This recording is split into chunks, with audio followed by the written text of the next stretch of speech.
Ako po si Viana Mata, Corporate Secretary of Bahay Aruga. Pamangkin po ako ng founding president na si Ms. Marieta Bonilla. Sinimulan niya po ito talaga mainly to give free shelter sa mga cancer patients. Sabi po tayong manalangin. Panginoon, maraming salamat po sa araw na ito. Salamat sa buhay.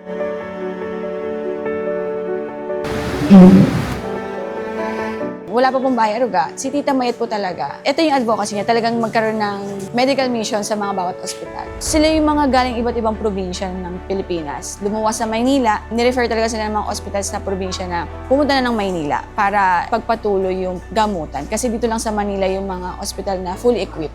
Magandang hapon po sa inyo and advance Merry Christmas po.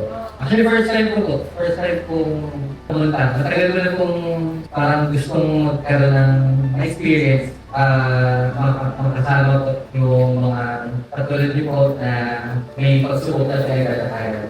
Dahil ko po kasi inisip na wala po ng pandemic. Habang lahat po ay daanan ng matinding pagsubok. Ako naman po yung isa sa mga nag-iiyakan ng magandang pagkakataon para magkaroon ng magandang negosyo. And sa tingin ko po, yung bagay na po yun, hindi po binigay sa akin para lang sa akin. Sa tingin ko po, binigay po yun sa akin para sa isang mas malaking mission na mas makatulong hindi lang po sa mga taong malapit sa akin, kundi sa abot ng aking mga kamay.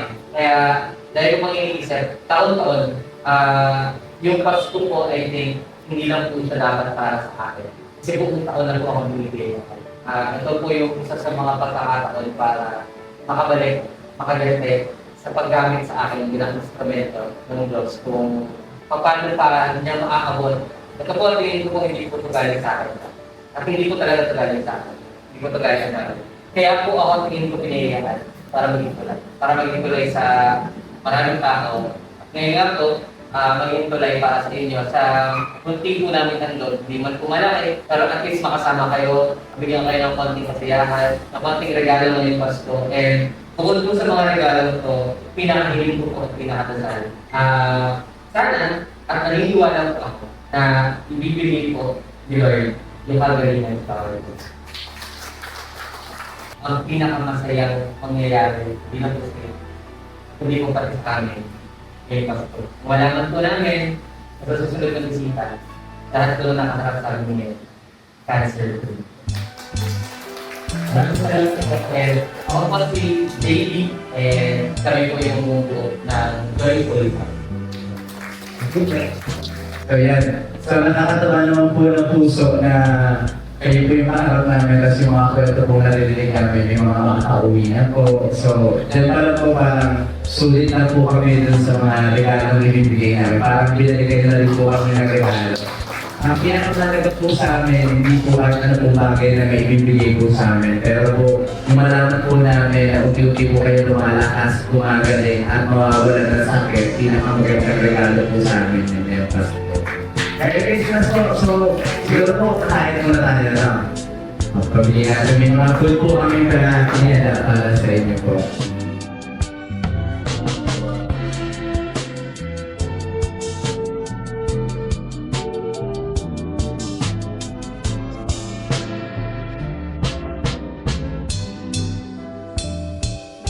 Dati marami akong kaibigan. Nung ako yung nagkasakit, marami akong kaibigan. Taga-amin na may bahay dito sa Manila. Pero naranasan ko sir na matulog sa tabing kalsada. Kasi yung mga kaibigan ko lumayok sa akin, lalo na yung nakalbo ko. Kasi nakahawa na daw ako sa kanila. Kasi makindi daw yung cancer ko. Kasi natanggal na daw yung buhol ko. Oo, di nila alam yun sa gamot na tinulong ka amin ng chemotherapy. Dahil doon kami nakalbo. Pero hindi kami makakahawa. Kaya nga nung nakita ko yung mga reaksyon nila, mas pinili ko pang matulog sa tabing kalsada ng OPD. Karton lang ang sapin ko. Ngayon, kinabukasan pagising ko, budget ako sa pera kasi yung asawa ko nga ay walang buhay. 6 na buwan ko yung tiniis, pero mabait si God. Binigay sa akin si Bahay Aruga. People making May konting papasko lang po ako sa inyo. Personal ko po ito. Para lang po sa mga uwi at syempre para makasahin po kayo sa hindi mo lang po. Tapos, doon po sa mga nasa treatment, ibigay ko na lang po sa inyo. Ako na lang po mag-ikot para po ako si Tata. Ayan! May papasko! Mr. Jamie!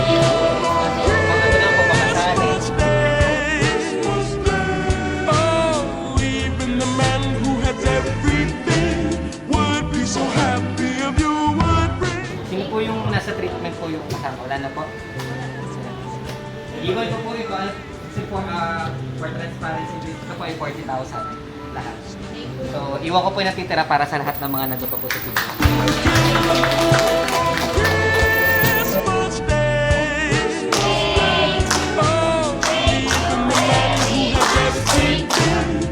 Merry Christmas po! Gusto ko lang po mag-thank you sa inyo na napag-bisita po sa amin.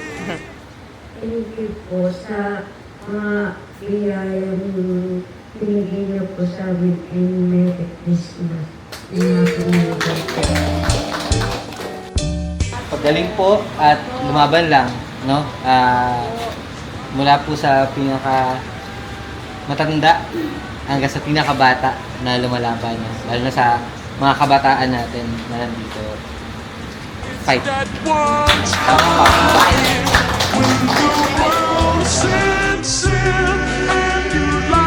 Nakaka-inspire na sa aming mga walang karamdaman na pinaghihinaan. Nakita po kayo na lumalaban. Diba? Para sino kami parang hindi lumaban? Christmas Day. Oh, the man on the street and the couple upstairs all need to know there's someone who cares. Give love on Christmas Day. Doon po nagsimula ang Bahay Aruga. Greater gift is there than love.